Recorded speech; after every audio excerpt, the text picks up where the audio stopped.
Coach, getting a chance to look over the film, what were your thoughts on the scrimmage? Physical. Thought improved a lot in some pass blocking areas. Was very happy with. Ran the ball at some critical times at times, but the defense was very dominant in some areas early. I thought they played really dominant. I mean, made plays on third down, played hard on the run. Did a really good job at times too. I was very pleased. Still got tons of work to do, but a lot of situations that were worked, and understanding what we were trying to accomplish with those things was good. But a good, very competitive scrimmage. But when you work on the situations, you mentioned before the importance of that. What do you look for, especially something like third down or red zone? Execution, finalize it. You can play a big part of the game good and play your situations poorly and not do well, or you can go vice versa. I mean, you can play your situations well and play the big part, and usually you're successful. I mean, you got to have those big plays, the chunk plays, and all that inside, but you got to be good on third down, red zone, taking care of the ball, a lot of things in that nature, and we got to get better at those, but we're getting there. For DeAndre, did you see what you wanted to see out of him? Okay, I thought he was okay. I thought he made some nice plays at times. About like a typical first scrimmage, and like you say, he made some really good things happen. Had no major mistakes or took care of the ball extremely well. Thought he could have had a couple other plays he could have made, but we were just inches off on some things, but still had a very solid day. With a couple of guys banged up as they have been, how have kind of the younger guys and more of the depth guys stepped in? They're jumping in good, and we're always going to have guys banged up. I mean, it's just the way it is, the way football is this time of year, and when your number's called, you got to step up. And again, we had a good scrimmage, so those guys obviously did a good job. How important is this time of camp when, your third week, guys are hurt and maybe a little tired, them kind of focusing in? Oh, it is. You're going to find out what kind of team you got. It's all good in the beginning. At the end, you get ready for the game. Right now, you want to find out. If you're willing, right now is when you make possible probable. And when you got to own what you got to do, because this is where your habits are developed. When you're tired, you're banged up and you're bruised up. This is really what the habits you'll play on during the season, what you're going to do here. Any of the young guys stand out to you on film? No, I mean, they all made some plays, and nobody extraordinary, but at the same time, not disappointing anybody. What is it about Derek Kelly that made you feel so comfortable with him at tackle? Well, he knows what to do, and he blocks people.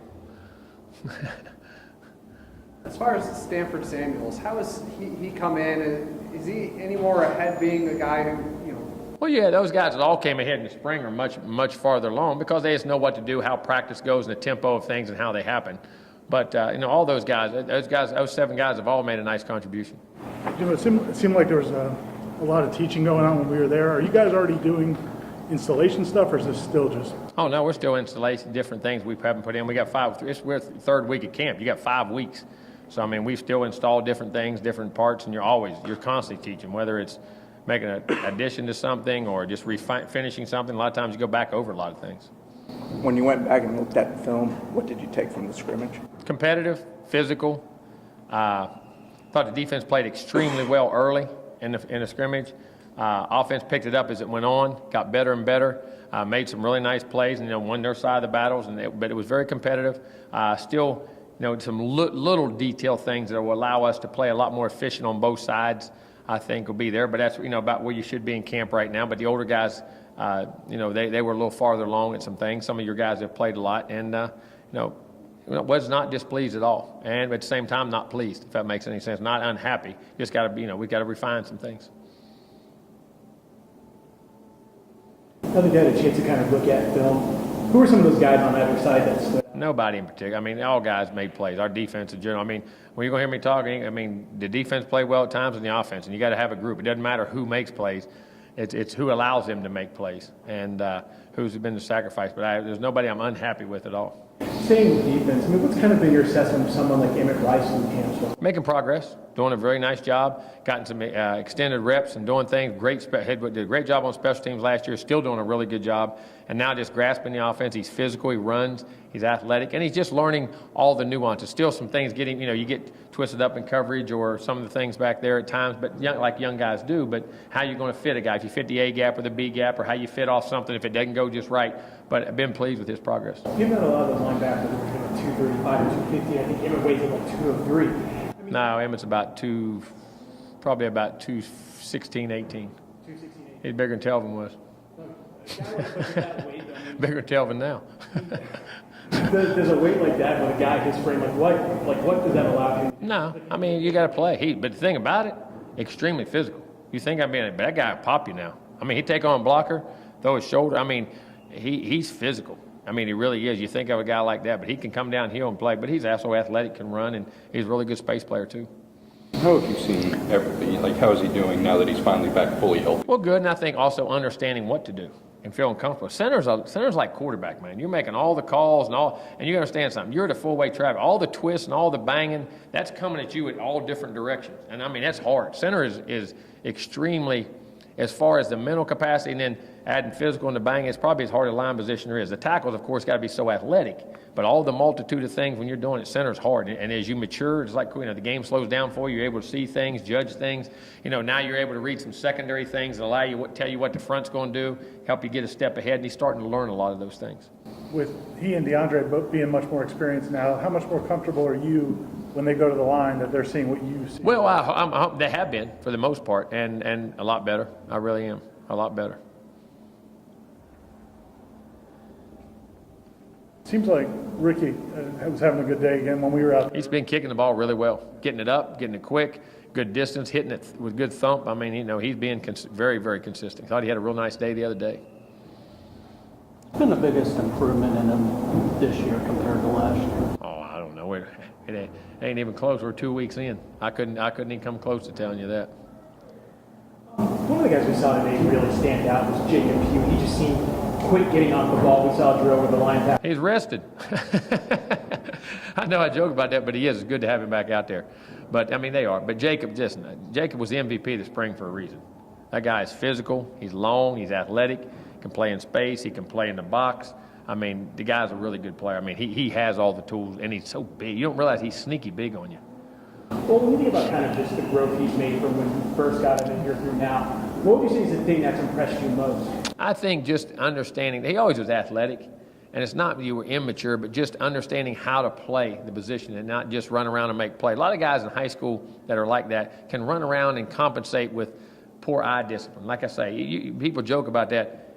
If you don't know what to look at, you can't make plays. And having a discipline whether it's your coverage, your rush, your run fit, what you're looking in your keys allow you to get in place. And I think really being a student of the game and understanding the details, and that's allowed that athleticism to really come out.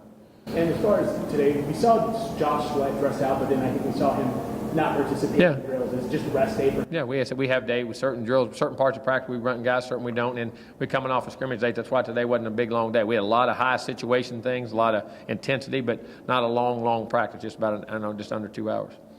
We're halfway into camp. Are guys starting to get restless to maybe play somebody other than? Nah, I don't think so. They know we got a lot of work to do. Levante Taylor said that when we talked to him at Media Day, he said he was kind of humbled a little bit last year, fighting through an injury, and then just all the things he had to learn. Did you see that from him, and do you think that helped him grow? Oh, no doubt. All those guys. I mean, they all think, and that's what they want to think. Come in here, but you don't realize how cerebral the game of football is at these levels and the complexity of it. I mean, whatever you do, and then, you used to being so much of a better athlete than everybody, you could always compensate for those things. And it does make you very humble because, all right, that guy's as big or faster than I am.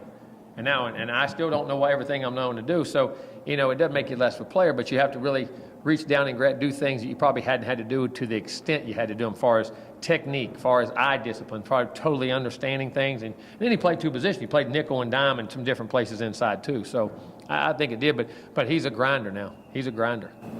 You said before you don't mind shorter corners if they don't play small. They can't play small. I mean, you can be small, but you can't play small. Do they have some advantage when it comes to breaking on routes and stuff? Sometimes off guys, and when they're off coverage guys, sometimes those little guys, especially when you play off, can be a lot quicker. You know what I'm saying? Sometimes you're in nickel or you're playing off coverage to the field. I mean, in those situations, because your ability to transition so much quicker. For a guy like Levante, you mentioned quicker, but is there other things you can do to kind of compensate for not being 6 foot, 6'1"? Yeah, technique. Be great-handed, quick-footed, cut guys off, use the body, use the sideline, know where your help's at. That's all. It's all guys that I've been around have been smaller corners that really played. Randall Gay was a great one that played for us at LSU. That was played in a couple Super Bowls and with New Orleans and New England and played. But man, he played nickel, and he wasn't about the same size. He was actually lighter than most air weight, about 166. And that guy played 8 years in the NFL and played really well. But always smart, knew where to cut off guys, could really run, ball skills, just like Levante does. A lot of the same things. You just got to know the people around you. Oh, no doubt. I mean, you got to be technique sound because the size will engulf you, and if you get on a hip or something, you're stuck. Saw those young running backs really make some plays and one-on-ones with the linebacker today. Are you kind of seeing the first signs maybe the game's slowing down a little for them? Some and no. Sometimes and no. And sometimes it's crazy as it sounds, it's with the ball as much as anything because they want to do so much. Just learning to pace it and read the runs and go. But we're very pleased with where they're at right now. Now it's really time now to make the jump. You got the first scrimmage. You kind of know what it's like. You got a really good grasp of things. Now let's go back and retune some things. I think now is when you're going to see if they can really grasp a hold and run with it.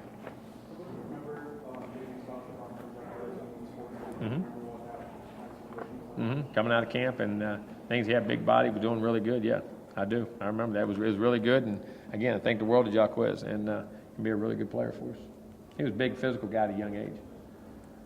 He said he didn't even understand what a full scholarship meant. His mom None of them do. They have to explain it to him. It does. They think they do. They want to hear that. It sounds good. They know it's what you're supposed to hear. They don't know what it entitles. You know what I mean? That's kind of fun, though, when you have to really explain it to them. That'd be funny, but like, was he like the first 14-year-old you ever offered, or had there been? No, Derwin probably was. Derwin's 14 or 15. Yeah, they were fresh, coming out of the freshman at that time. One of the few that I have. So like when you're looking at offering a 14-year-old, like, do you look at them differently than you would a 17, 18-year-old, or is it about the same, or how would you? No, I mean, you got to project. All right, where's he at? What's his growth? Why is he his growth potential? Sometimes all those guys you have to, when you offer earlier, guys have matured very quickly, and you see the body, and then they're going to have that type of body, and they're going to keep developing, and they show the balanced body control, speed, athleticism, all those kind of things that you got, and they play good football, and you get them in camp, you can kind of tell that, and we were lucky to have them in camp. What would you say was the youngest age of the player you've ever offered? Probably 14, 15, whatever it was. I mean, no, I never have that I'm aware of. I'm trying to think about before I stick my foot in my mouth. But as I can recall, I don't think I ever have. Exhaustion. Because as soon as we offer him as a ninth grader, you know how many people start recruiting him? The whole world says this guy must be pretty good, so we're going to go recruiting. So it's 4 years of hanging on or battling.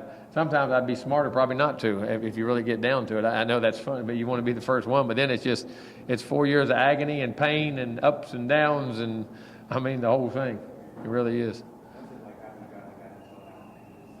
I'm sorry. It's good. I mean, he's playing. He's doing well. He knows what to do. I'm anxious to see him continue to grow.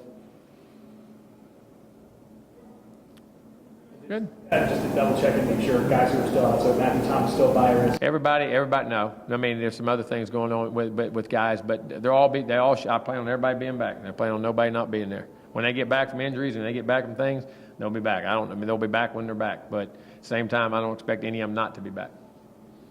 Cole Minshew was back out there. Was he just getting rested the other day, or? It was his time. He couldn't perform. We thought it was best that he had those 2 days. That's what we did. Again, he's back. That's why I said everybody I plan on being back, that it should be out there. The time frame depends on how they heal or whatever else, what goes on.